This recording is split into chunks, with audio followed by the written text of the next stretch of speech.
Hi, I'm Michael Wiafe. And I'm Demetria Wack. Welcome to PolicyWise, a podcast from Youth Leadership Institute in collaboration with California Forward and their Young Leaders Advisory Council, where we challenge assumptions, discuss and question policy to find out, is this policy wise?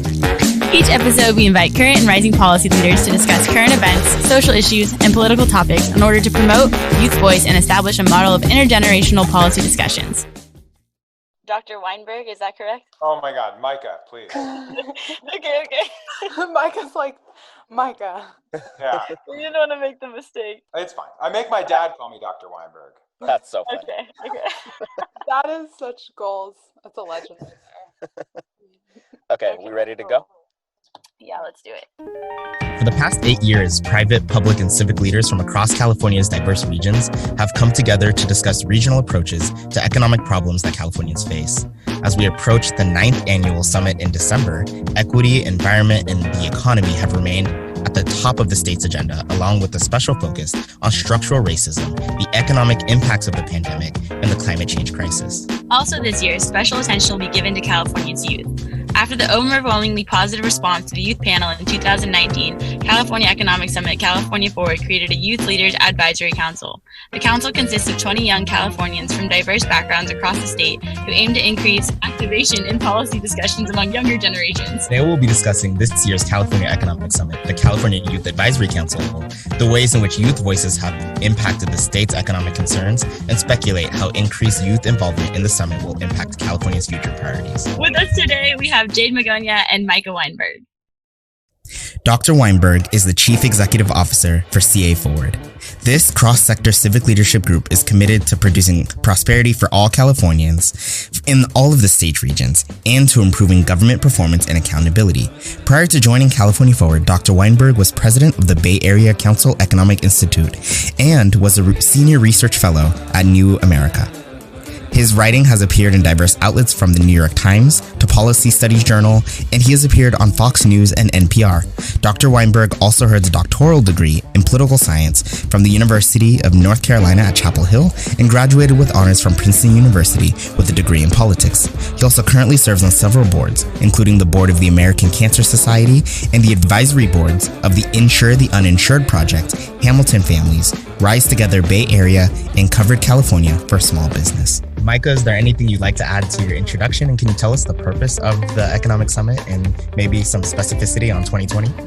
One of the things that becomes a little difficult is we want to only say positive things about California, especially if anybody outside of the state is listening. So if anybody outside of the state is listening, we've got it totally handled. We're completely awesome. But among us, we've got some work to do. We've got the highest rate of real poverty. We have very bad broadband access in so many parts of the state. Obviously, we have some fires that people have been noticing and talking about. And our existing political processes aren't getting the job done. And so we believe at the California Economic Summit that one of the things that will really help is bringing people together outside of the legislature, outside of the sort of regular regulatory processes to set the agenda together. So across parties, across regions, across interests, and really give us a roadmap to be able to address some of the state's most pressing challenges.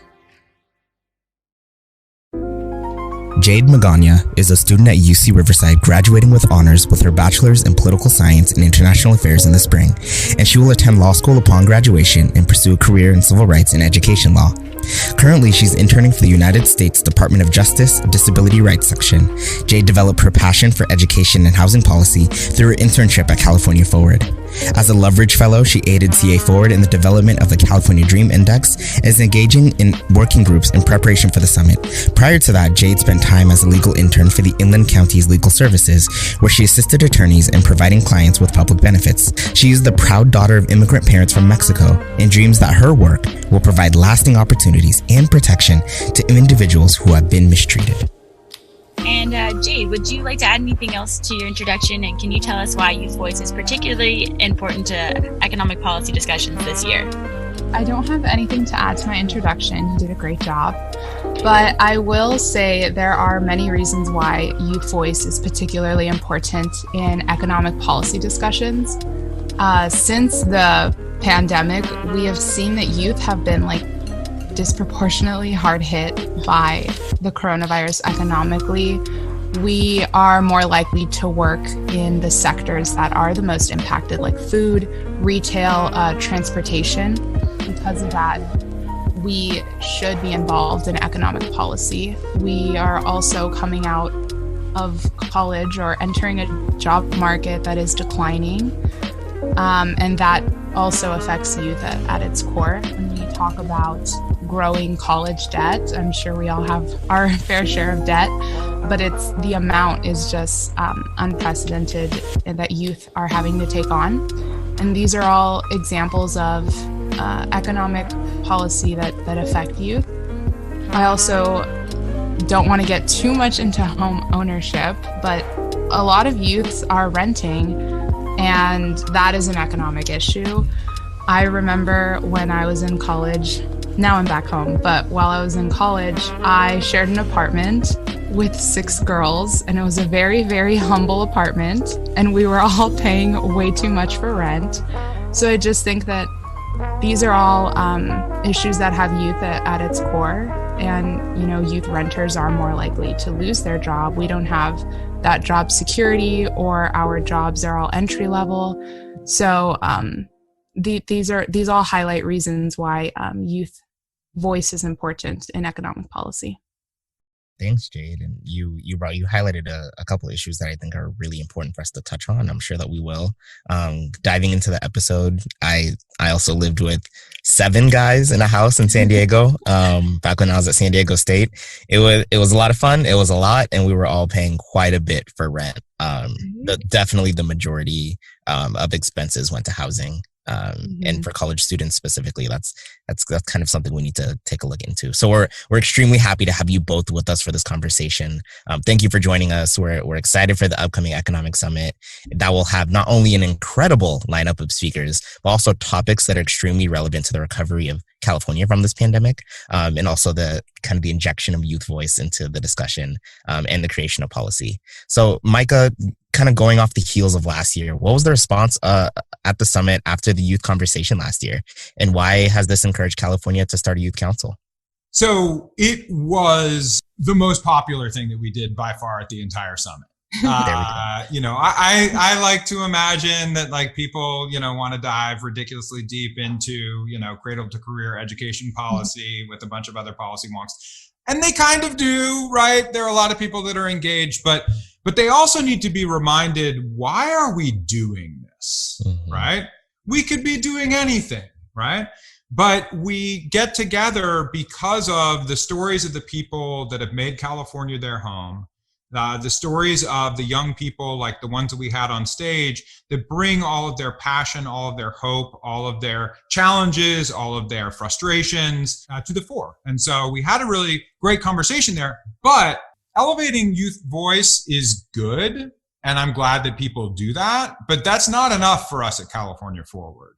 We really, through the youth leaders or young leaders, right, we want to make sure that they are really changing our agenda, shaping our agenda, because they are the Californians, not only of the future, but of today. As Jade said, they're the people who need homes to buy. They're the people who need job security. They're the people who need economic security. And so we cannot have a credible conversation about economic policy or the other issues that we address. We can't have, I think, really in a lot of ways, even like it wouldn't even be ethical to exclude like young folks from these conversations. So, we're having them involved in all of our policy conversations. And that's something that we are going to keep ramping up in coming years. Great. Thank you so much. And can I ask both you, Micah, how last year's Economic Summit and youth engagement has influenced this year's agenda? One of the big things that we're doing at the Economic Summit this year is tackling race equity and structural racism really head on. And that has happened because of a number of different things, although interestingly enough, happened before all of the protests for racial justice this year. So we were inspired by those, but those weren't the catalytic effect. The catalytic effect was a lot of what we were hearing from our young leaders, a lot of what we were hearing from our network. So we've mentioned Racial and economic equity and home ownership is a new working group for us this year. So is access to capital for small businesses owned by people of color. Because there are so many ways in which we've set up these structures, whether it was redlining, whether it was keeping people out of neighborhoods, sort of you name it, that had this terrible impact on people in the moment, but also this sort of like resounding impact across the generations on wealth creation and on social capital creation and so many other things. And so that's one of the big ways in which the young leaders have already influenced our agenda.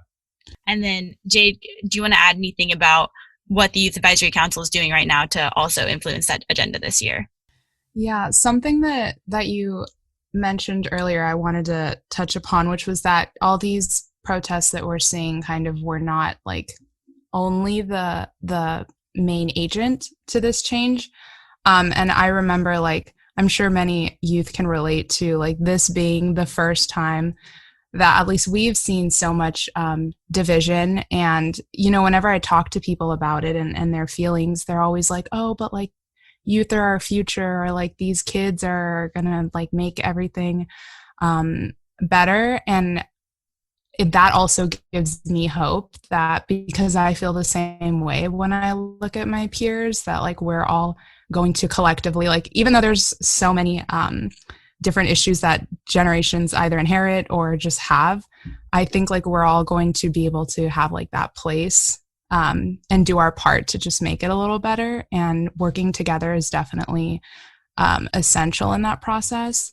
So moving into the Young Leaders Advisory Council and how that captures youth voice. The leaders in the advisory council are all from different backgrounds. We're all Californian, and so like that's awesome. We're from California, but we're from different regions, which I think is like goes hand in hand with Cal Forward's message. But all of the young leaders are not only different backgrounds and different parts of California, but we're all different ages too. There are some that are just graduated from high school, and there are some that are graduating grad school. And I think when people think of a young leader, they might see like a specific age, like maybe someone in their 20s or, edging their 30s. But we have young leaders that are just entering college too, that have a say in these things. And so the Young Leaders Advisory Council is able to capture that diversity within our own group as well. But, the rest of us, we can't just be singing Whitney Houston songs, right? We can't just be like, I believe the children are our future. We need to actually get involved in partnering and not just be like, sorry, screwed it up, on y'all now, right? Yeah. And so one of the things that I'm excited about is really the intergenerational cooperation on these issues. And that's something that also gives me a lot of hope, because it's still the case that I go into a lot of rooms and I'm one of the youngest people in those rooms, and I'm not super young. We don't need to go into exactly how young, but I do not qualify for my own Young Leader Advisory Council, let's say. I'm not edging the 30s from the other direction either. And so that intergenerational cooperation is a really big part of what we hope to accomplish here. Well, thank you both. I just wanted to add that being kind of a young person who's in some of these conversations where you're engaging with policy professionals, it can be sometimes really intimidating. And so creating a space both for young people to engage with each other on policy topics that are affecting us in a very unique fashion, I found to be not only comforting, but very educational. As Jade mentioned, a lot of us are from different ages. And as much as I'll sit here and be like, yeah, I'm a young person, a young voice, when I hear somebody in high school, talking about a bunch of issues and advocating in their own way, in a way that is different than mine, I'm like, okay, we even though we're closer in age, even the way that we view the world is a little bit different. So Micah, if you could tell us a little bit more about the summit, what's the format? And how exactly will youth be engaged? Yeah, so a little bit different this year because it's online, like everything. Generally, we're doing this in person. But basically, we're going to have another awesome youth panel and really make sure that we're elevating folks' voices. I think we're having a spoken word artist to open it up. This is going to be the first Again, the first thing that we do on the second day where the governor is speaking and all that. Y'all are doing your own special session, I believe, is one of the breakout sessions. Yeah. But that is happening at a different time than the working groups. And so, again, these working groups are like, what are we going to do about fires? What are we going to do about home ownership? What are we going to do about broadband? And so the young leaders are invited not only to sort of be there for those conversations, and these are conversations that happen over the course of the year. Jade was just on the call we did on home ownership earlier today, but to participate to the extent that they're, comfortable in doing so. And then I think that there's also an important allyship thing here, where not everybody is going to go into one of these conversations with heads of nonprofits and business leaders and so on and necessarily be ready or interested in speaking up kind of in those contexts. If they are, great.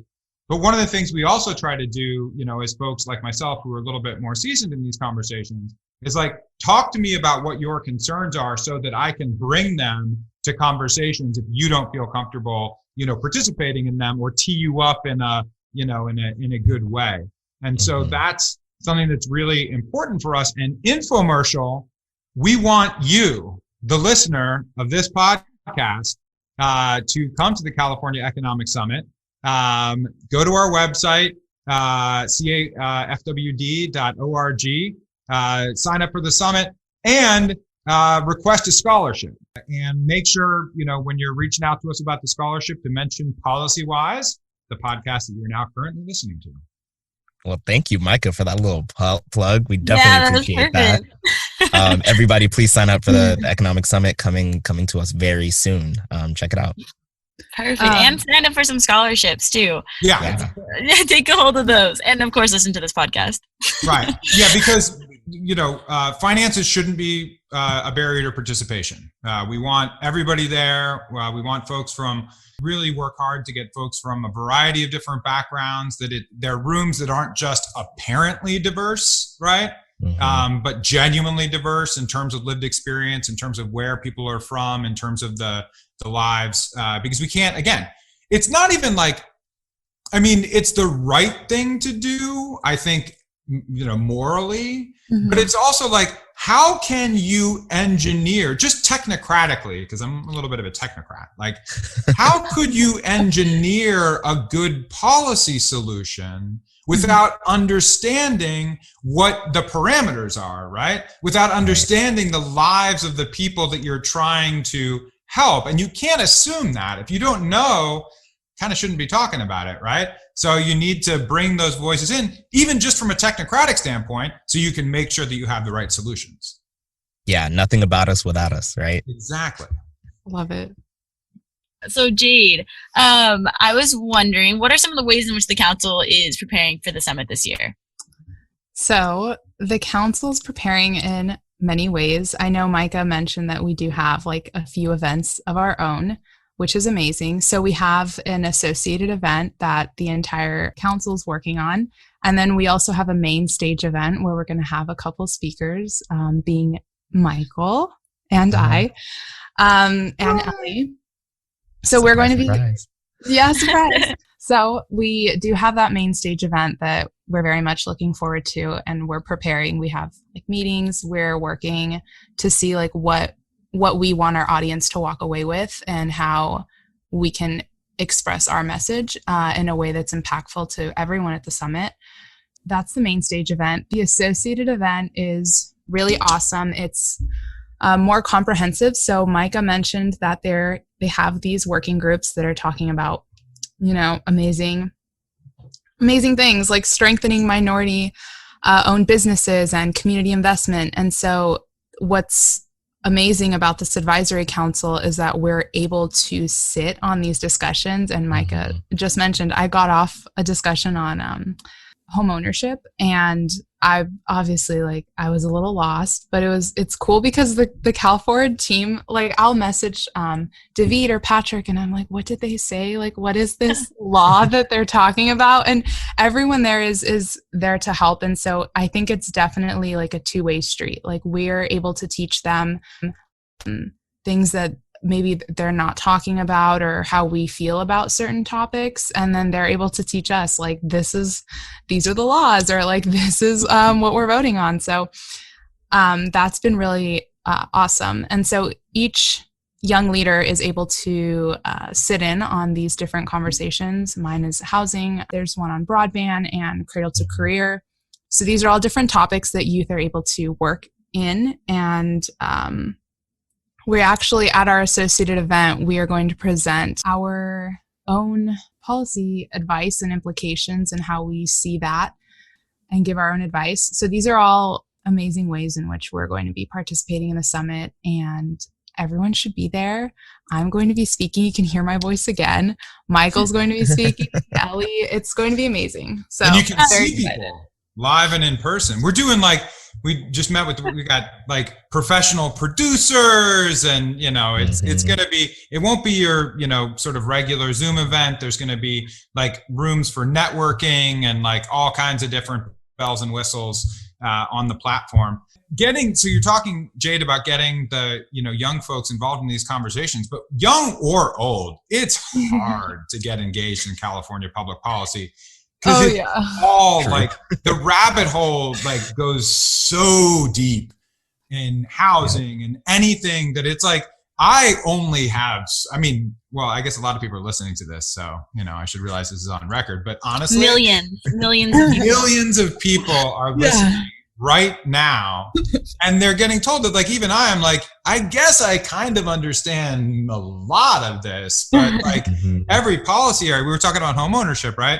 Rena, who's this? Why is she so important? I didn't know. Well, not a person, it's the Regional Housing Needs Assessment, law. And they're just like, it's so thick with acronyms, but then those acronyms are programs that are generally like not at all coordinated and like overlapping and like insanely complicated.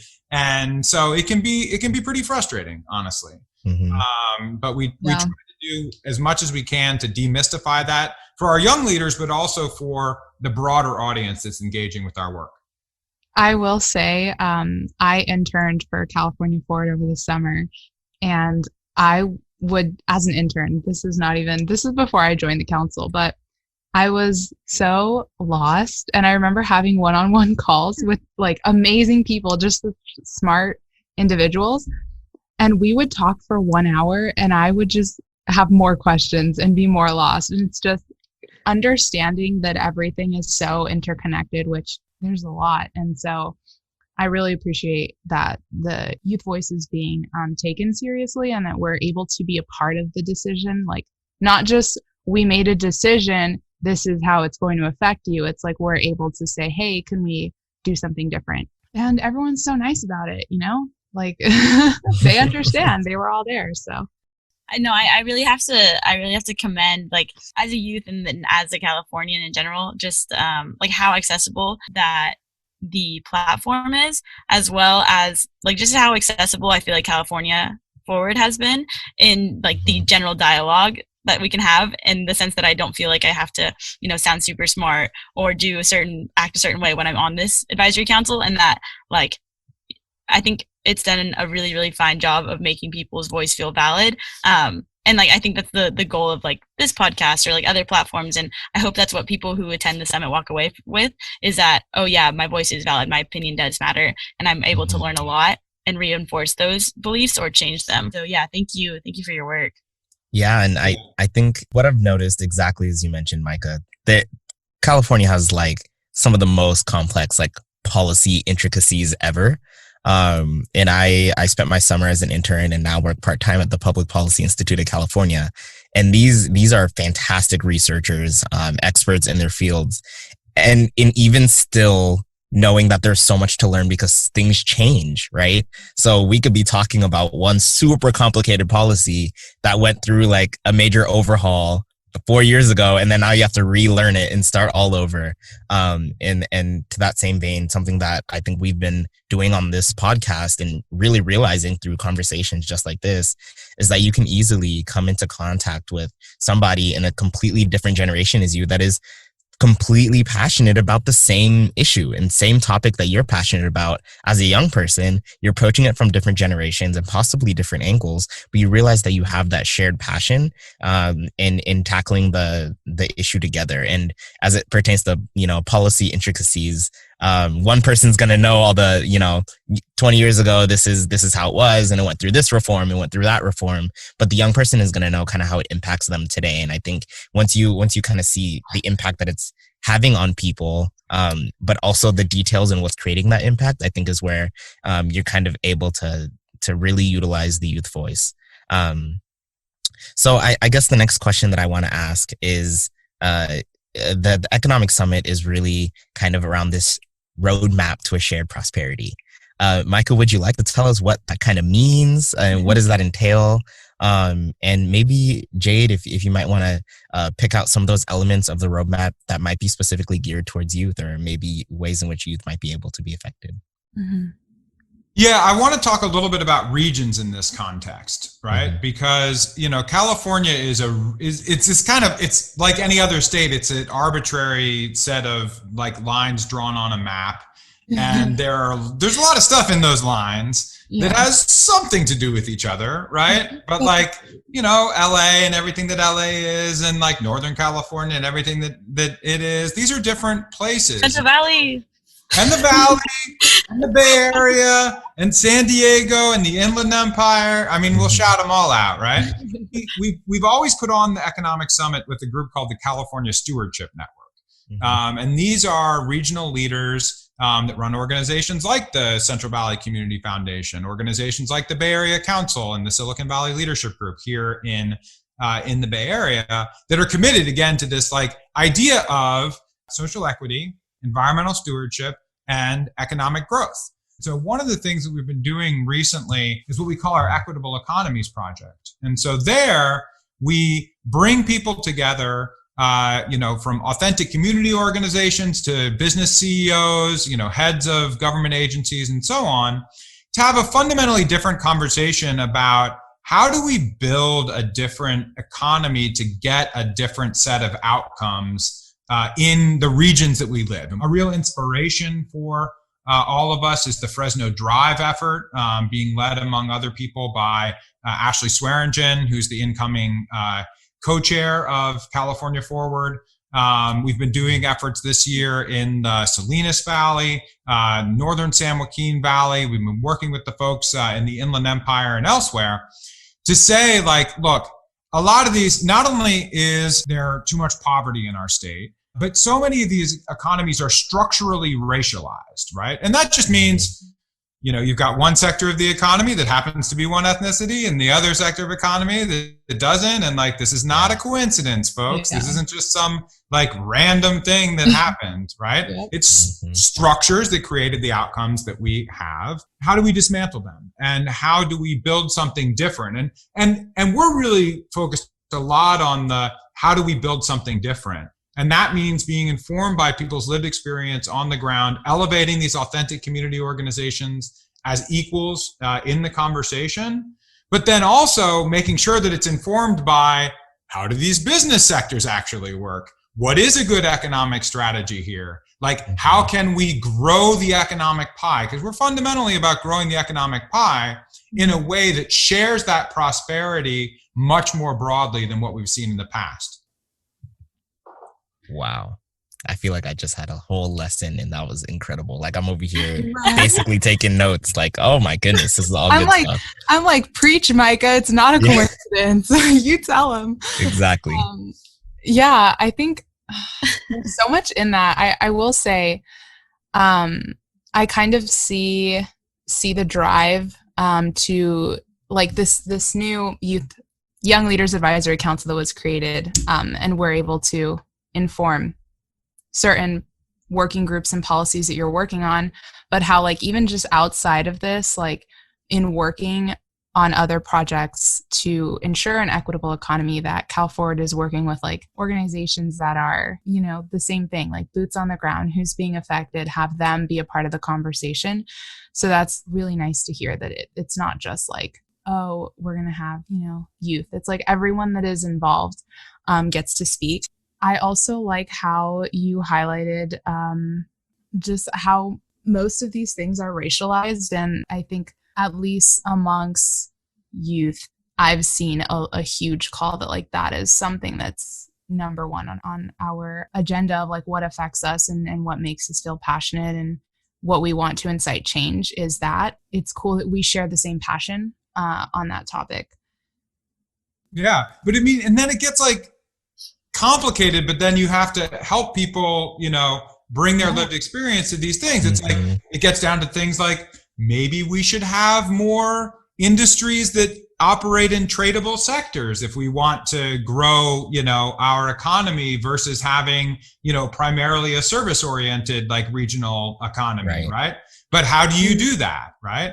And so that's a necessary complement, I think, to the people on the streets calling for the racial justice, right? It's too much stuff. Like if I brought I've done some of these protests, but if I like my sign right at the protest about like what we should do about this, there'd be too much text on it, like Micah would have a scroll of everything we need to do. Yeah.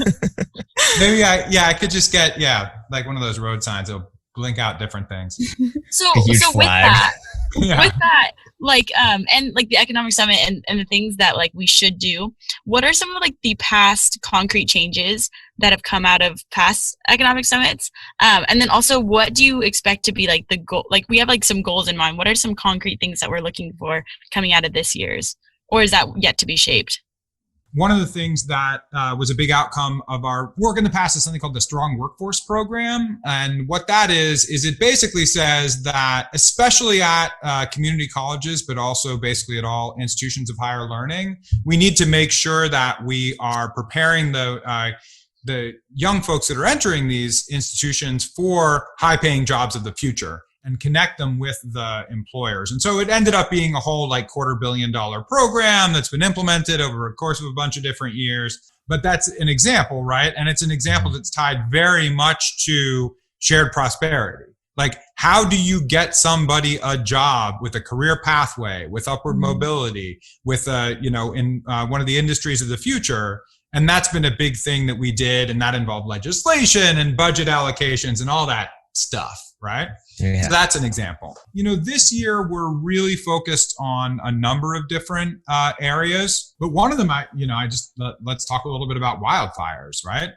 Because those have so many different impacts, including the quality of the air people breathe. So there's a big, and then the quality of the air that people breathe is also not random in terms of who the biggest impact falls on, right? So there's an environmental justice aspect to this issue, right?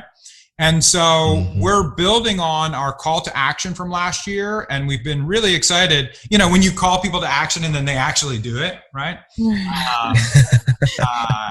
And so, we're seeing more investments in forest management, but we need to see a lot more of, the investing in really being stewards of our forests in the way actually that the indigenous people were for thousands of years. There's been this idea that environmentalism is never touching a forest or going into it.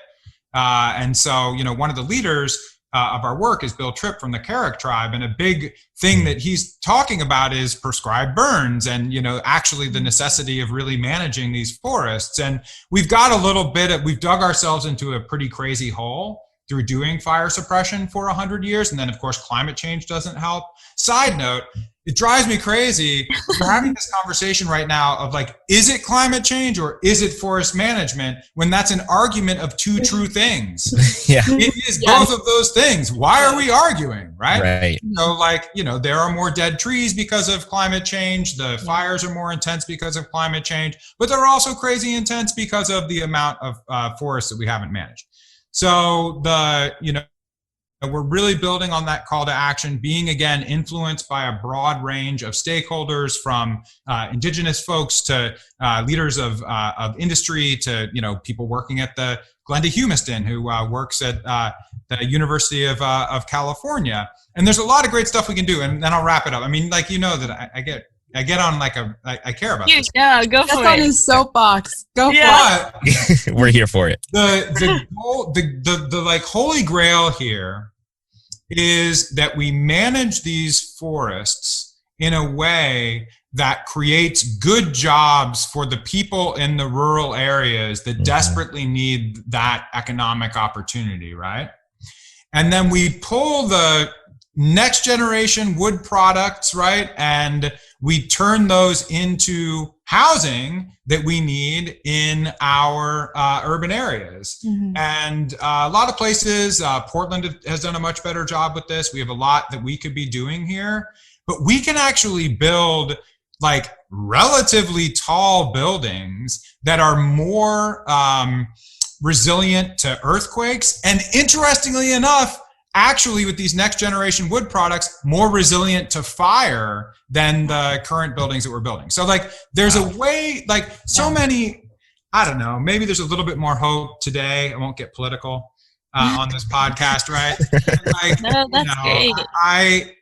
A lot of times it is frustrating to think about the world. And so we do need to think about, are there instances in which we can create these virtuous cycles where, you know, things can actually work together? And so that, I don't know, we're going to keep doing that until we drop dead. That's great. No, that's super great. Just a little side note. I'm in England for our audience, and I told my friends, they're like, oh, why doesn't California just have a bunch of brick?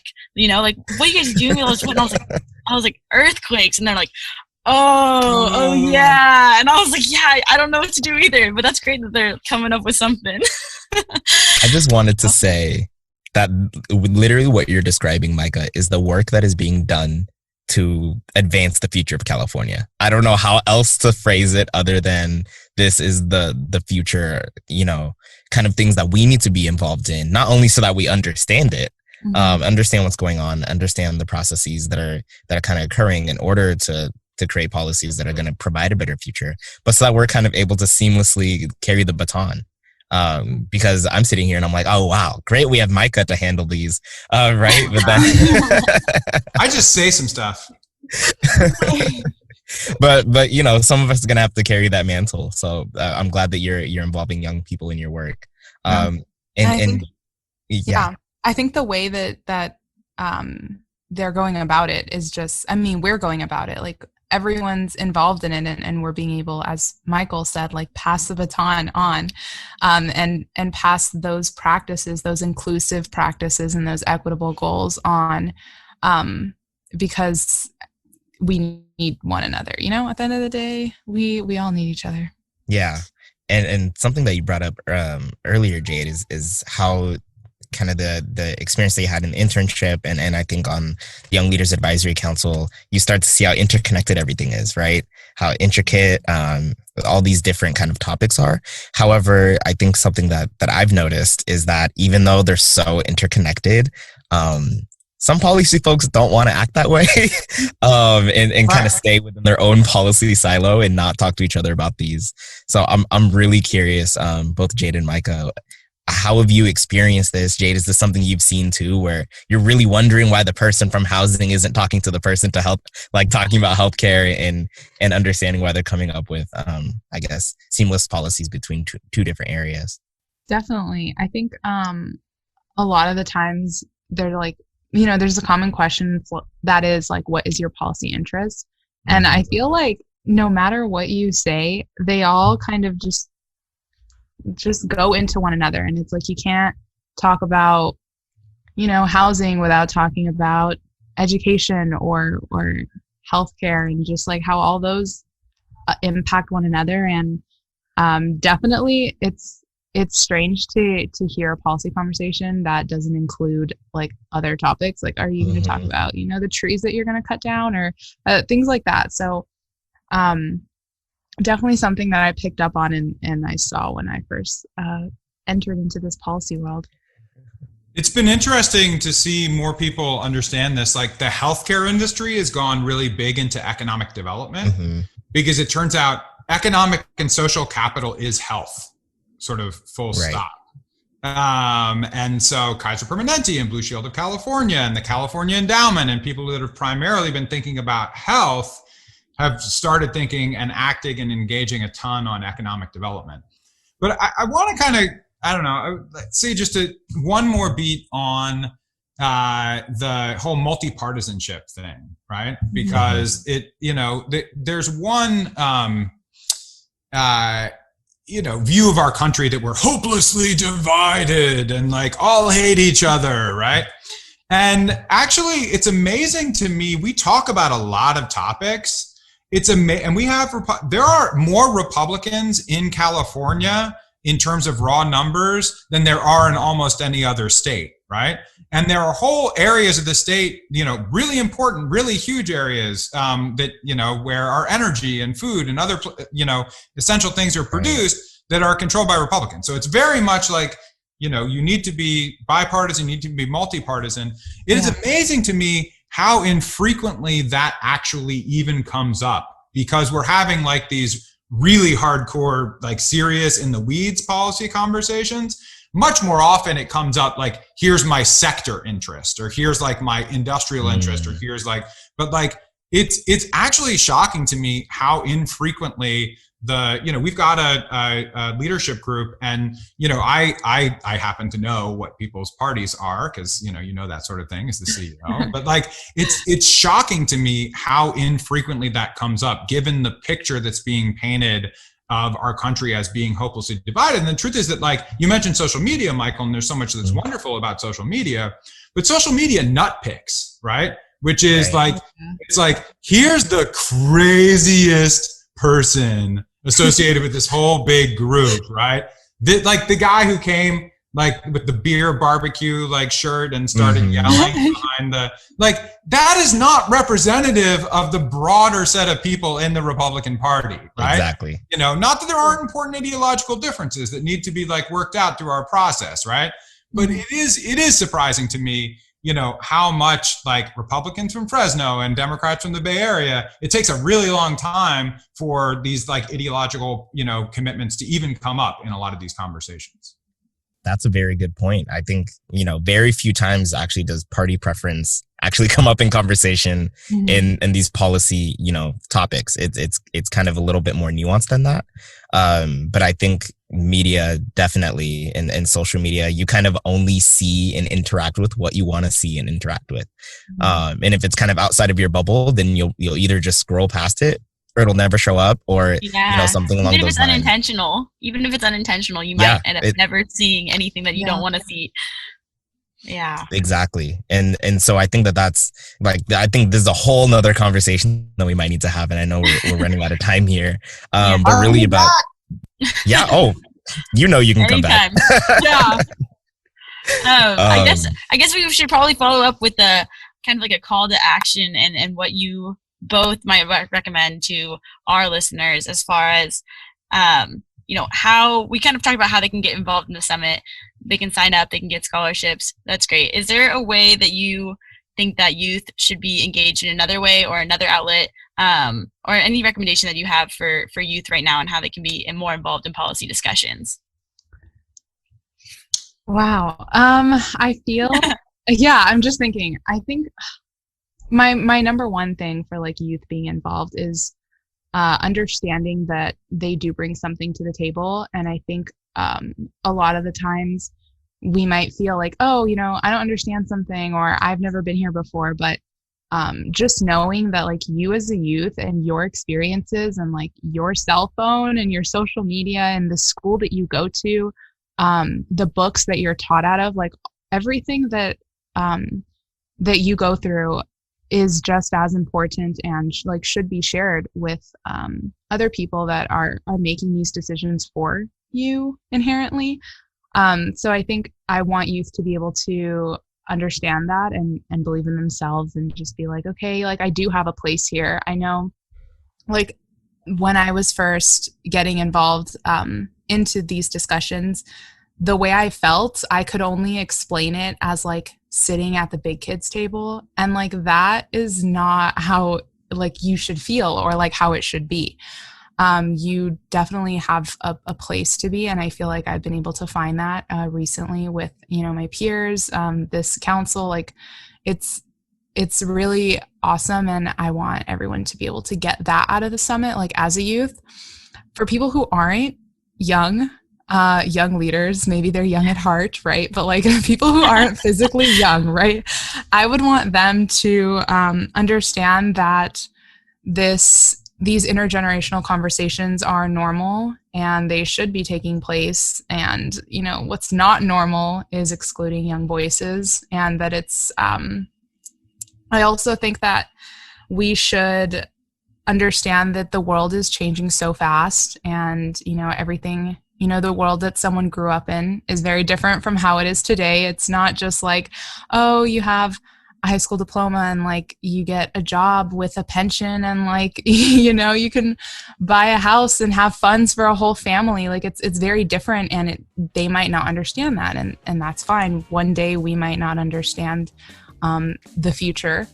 And so you need to like look to people who are experts in that field, because we are. And that's what I would want people to get out of the summit. Thanks, Jade. I preached enough. I think Jade said everything that needs to be said there. Perfect.